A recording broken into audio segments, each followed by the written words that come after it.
O Estado não para de produzir e reproduzir círculos ideais, mas é preciso uma máquina de guerra para fazer um redondo. Deleuze-Guattari, Mil Platôs.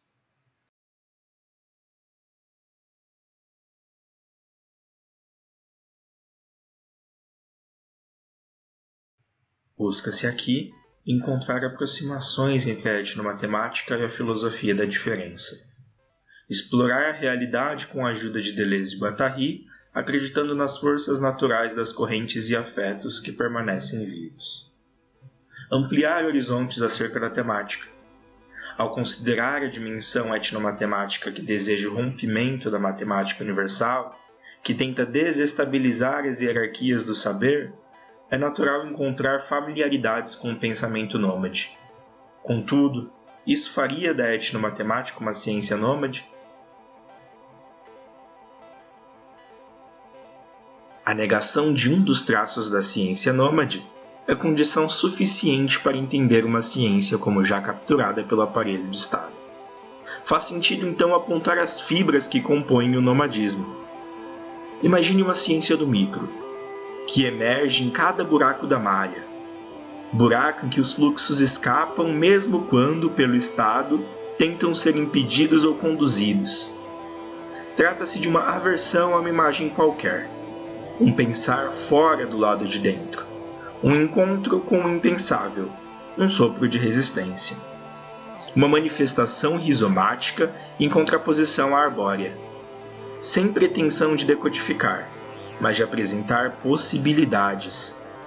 É um pensamento que não se deixa fixar, um pensamento em movimento.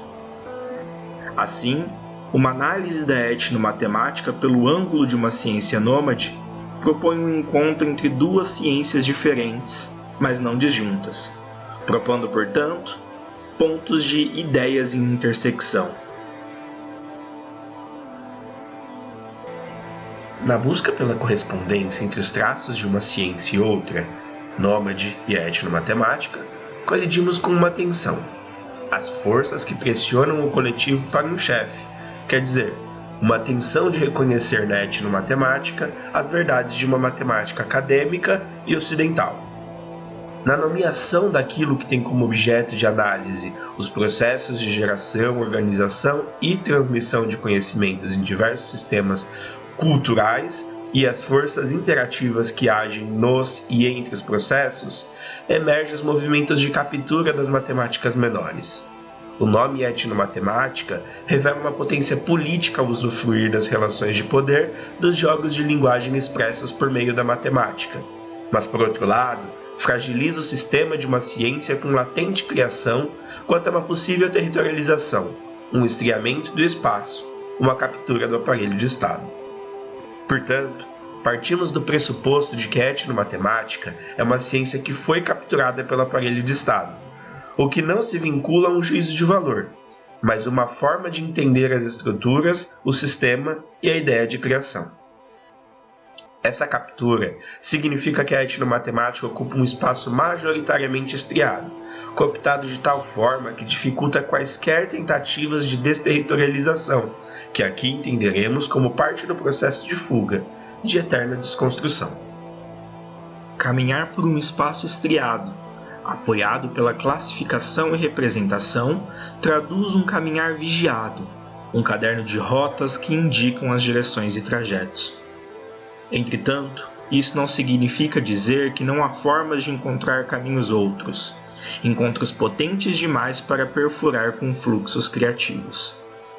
Desterritorializar, nesse caso, consiste em encontrar acessos distintos para a trilha, construir caminhos que não os já condicionados, movimentar-se sorrateiramente dentro do mesmo jogo, transformando pouco a pouco o xadrez em Go, subvertendo progressivamente os algoritmos.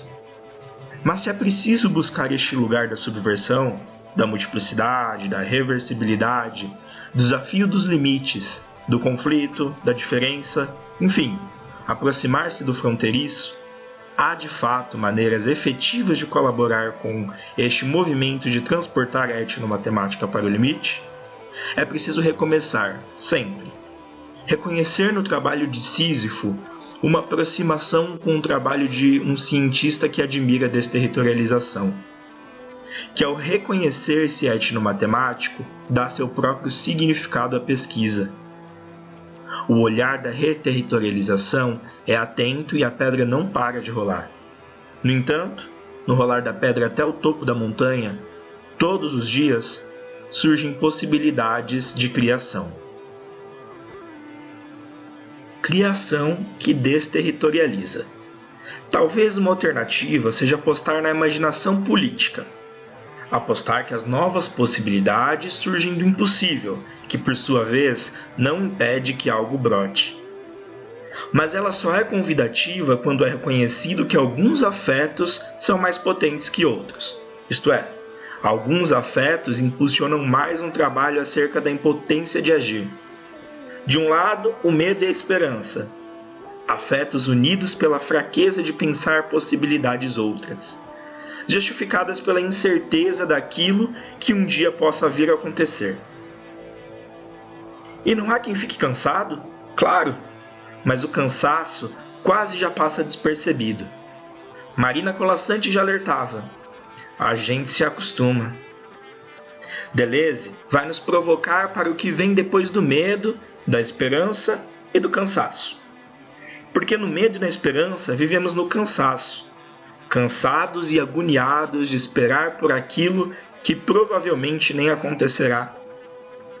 Programados para uma existência anêmica, indiferente e desprovida de sensibilidade. Talvez caiba mais o termo sobrevivência e não mais vida.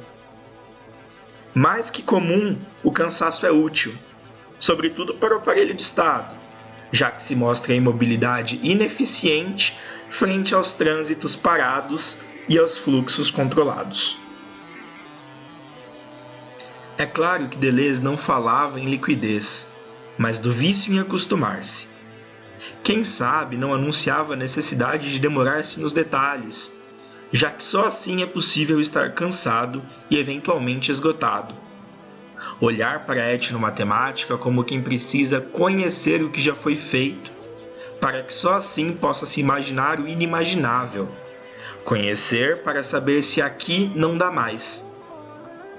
Acaso a perversão de uma etnomatemática única se inicie pelo conhecer outras lógicas de pensar, por uma investigação em caminhos ainda não conhecidos que podem eclodir em outras possibilidades de transgressão?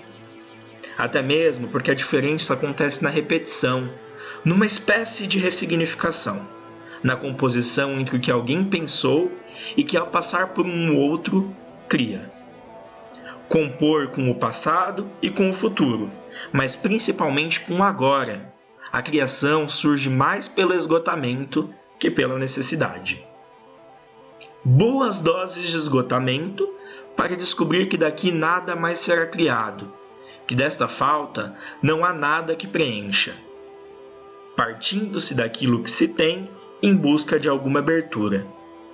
Uma vida que se tem e que se precisa ter para mudar. Um esgotamento não de todos, mas de um certo modo de vida. Mas se a desterritorialização se dá pelo esgotamento, a nossa questão se transforma. Se o esgotamento se dá no acontecimento, isto é, por um encontro, que encontro é esse? Na verdade, o que exponho aqui são apontamentos iniciais para alargar e provocar reflexões. Questionar que experiências sacodem as divisões de espaços e as ordenações no tempo.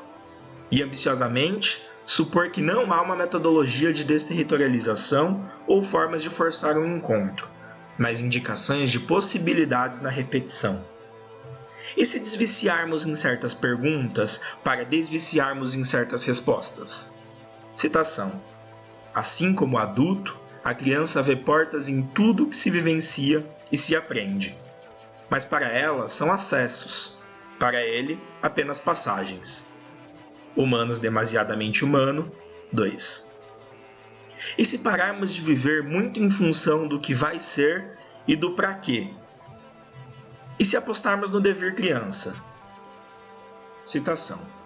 A criança é inocente bastante para não entender nosso mundo das regras, normas e limites.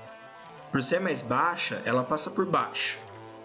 Por ser mais flexível, ela passa por entre. Por ser mais ativa, ela encontra saídas se aproximando cada vez mais de devires imperceptíveis. Uma criança não entende, ou finge não entender, o que dá no mesmo, e é aí que está a potência de seu devir. Isso lhe dá espaço para encontrar seus próprios caminhos, fazer de conta, improvisar. E se nos apoiarmos na teimosia da multiplicidade? No fazer etnomatemática no meu tempo e no meu espaço? Fazer da coisa que ganha o nome de etnomatemática um monte de outras coisas. Ocupar um espaço em constante transição. Uma rejeição à inércia, ou em outras palavras, uma resistência rumo a um lugar fronteiriço. Se fazer etnomatemática é fazer círculos, fazer etnomatemáticas, no plural, é tumultuar redondos.